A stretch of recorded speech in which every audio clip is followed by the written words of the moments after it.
This lecture will go over Chapter 45, The Child with Respiratory Alteration. First, we'll review what we need to know from this chapter. Again, we'll pull out certain content that we'll cover in pediatric nursing, and other things will be covered in the med-surg classes that you take. So for respiratory, what we need to know is the pediatric differences in the respiratory system: otitis media, tonsillectomy, croup, aspiration, sudden infant death syndrome, cystic fibrosis, and RSV. And RSV is not covered in your textbook, so that'll be just from your PowerPoints that you need to be familiar with. So the A&P of the respiratory system you can review on your own if you're a little bit rusty and need a little bit of a review. We're going to start with pediatric differences in the respiratory system. Surfactant is lacking in premature infants. Infants born before 34 weeks of gestation have a higher risk of respiratory distress syndrome. Smaller lower airways and undeveloped supporting cartilage predispose the child to an increased risk for obstruction by mucus, edema, and foreign bodies. The neonate's airway is 50% smaller than that of an adult. A premature infant has a more compliant chest wall and weaker respiratory muscles than a term infant. Lung size is proportional to body height. Therefore, lung volumes and capacity do not vary from age to age. Infants are obligatory nose breathers. They have difficulty breathing through the mouth. If the infant has nasal congestion, breathing can become more difficult. The diaphragm is the neonate's major respiratory muscle. Intercostal muscles are not well developed. Retractions are more common in the infant than in older children and adults. Brief periods of apnea, 10 to 15 seconds, are common in the neonate. The respiratory pattern may be irregular. Children's normal respiratory rate is higher than that of adults. An increased metabolic rate increases oxygen needs. Eustachian tubes are relatively horizontal, which increases the risk for bacteria entering the middle ear. Tracheal size approximately triples by adulthood. Tonsillar tissue is normally enlarged in early school-aged children. Infant and children use abdominal muscles to inhale until approximately 5 to 6 years of age. And the child's flexible larynx is more susceptible to spasm. And regardless what system we're talking about, the pediatric differences in those systems are always going to be found at the beginning of each chapter. First, we're going to discuss otitis media. Otitis media is one of the most common illnesses in infancy and childhood. The term otitis media refers to effusion or fluid and infection or blockage of the middle ear. Acute otitis media is effusion and inflammation in the middle ear that occurs suddenly and is associated without other signs of illness.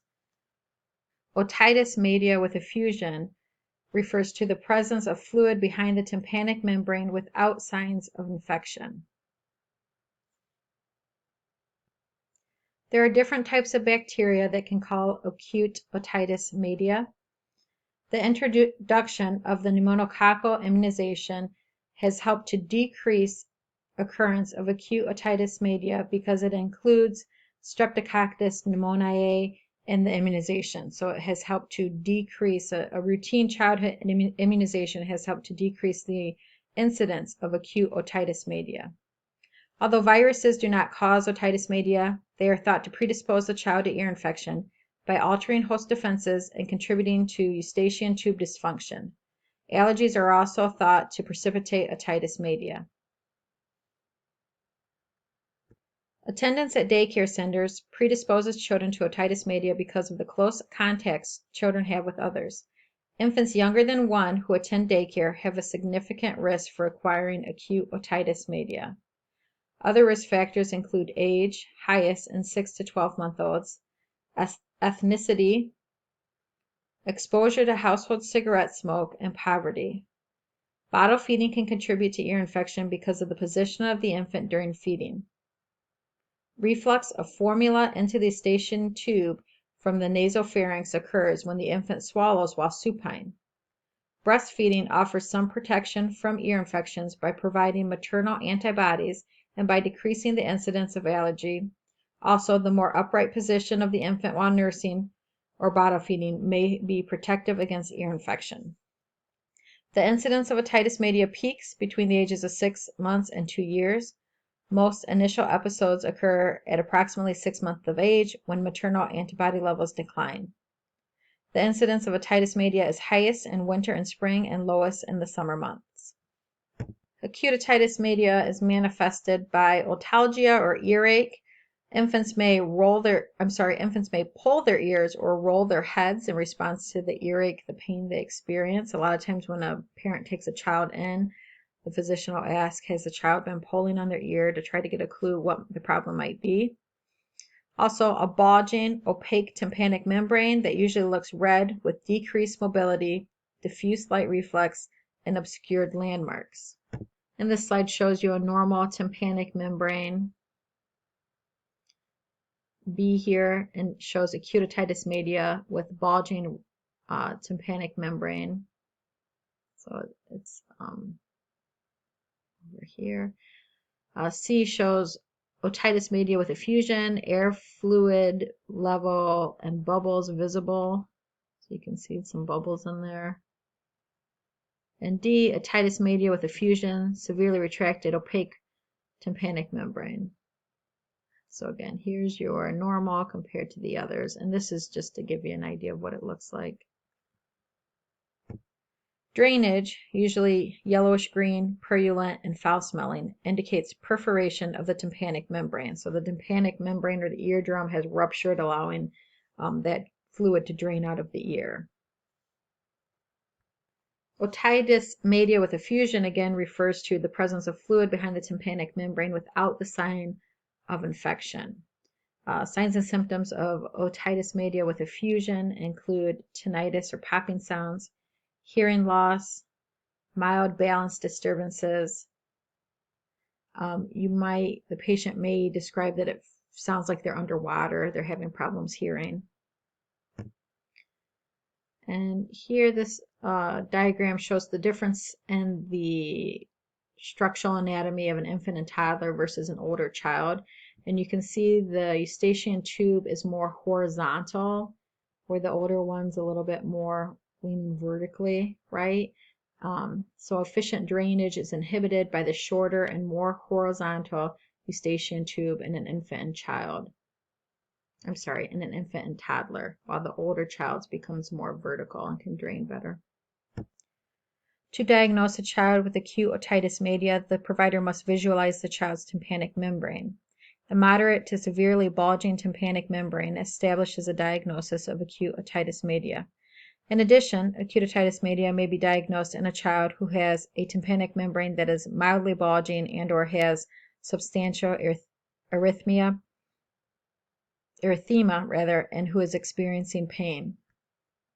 In terms of therapeutic management, the emergence of resistant organisms has created much discussion around the use of antibiotics to treat acute otitis media, because spontaneous resolution of the infection occurs in a large majority of children.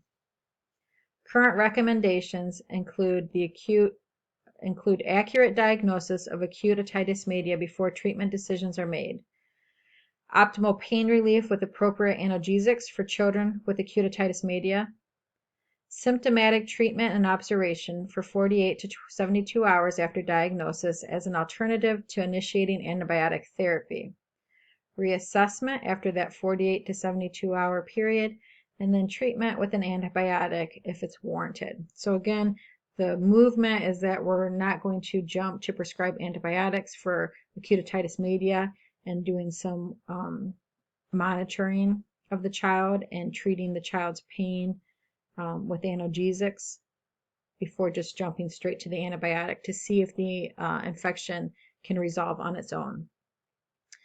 Okay, so for the care of the child with otitis media, there's a purple nursing care box, and that contains some really good information. So I want you to read and review and study the purple nursing care box for the child with otitis media. Tonsillitis is the term commonly used to describe inflammation and infection of the two palatine tonsils. I want you to be familiar with care of the child who has had a tonsillectomy. So there's a purple nursing care box and also a yellow box about tonsillectomies, and that's what you need to study when preparing for the exam. So in terms of post-op care for a child who has had a tonsillectomy, immediately after surgery, the child should be assessed for bleeding and ability to swallow secretions. Post-op hemorrhage is a dangerous complication that will need immediate attention. If bleeding occurs, the child is returned to surgery for recauterization. The rate and quality of respiration and breath sounds should be assessed. Vital signs, including blood pressure, should be monitored frequently until discharge. Suction equipment should be available, but do not suction unless there is an airway obstruction. The child is assessed for bleeding, such as frequent swallowing, restlessness, a fast, thready pulse, or vomiting bright red blood. When visually assessing the site for clots or bleeding, use a flashlight for illumination and avoid using a tongue depressor if at all possible. If a tongue depressor is necessary, use a sterile tongue depressor and keep it as far forward in the mouth as possible. Assessing the child for postoperative bleeding is most important. Because the operative site is not readily visible, as with other sites, the nurse needs to look for the following: excessive swallowing, elevated pulse with decreased blood pressure, signs of fresh bleeding in the back of the throat, vomiting bright red blood, and restlessness that does not seem to be associated with pain. The child should be placed in a prone or side-lying position to facilitate drainage. If bleeding occurs, the child is turned to the side and the physician is notified. Vomiting of old blood or coffee ground emesis is common, but again, vomiting of bright red blood would be concerning. Antiemetics are given as ordered to decrease throat pain caused by retching. If vomiting occurs, keep the child NPO for 30 minutes and then resume clear liquids. Non-aspirin analgesics are given as ordered. Adequate analgesia increases fluid intake. It is common to prescribe the analgesic every 4 hours for the first 24 hours because throat discomfort is expected. An ice collar can be applied for comfort. Provide clear, cool liquids when the child is fully awake. Avoid citrus drinks, carbonated drinks, and extremely hot or cold liquids because they may irritate the throat. Avoid milk and milk products because they can coat the throat, causing the need to clear the throat and thus increasing the risk for bleeding. Adequate fluid intake promotes healing and maintains hydration. The nurse teaches the parents the principles of home management and ensures the child is retaining fluids before discharge. Be sure to tell the parent to monitor the child for post-op bleeding.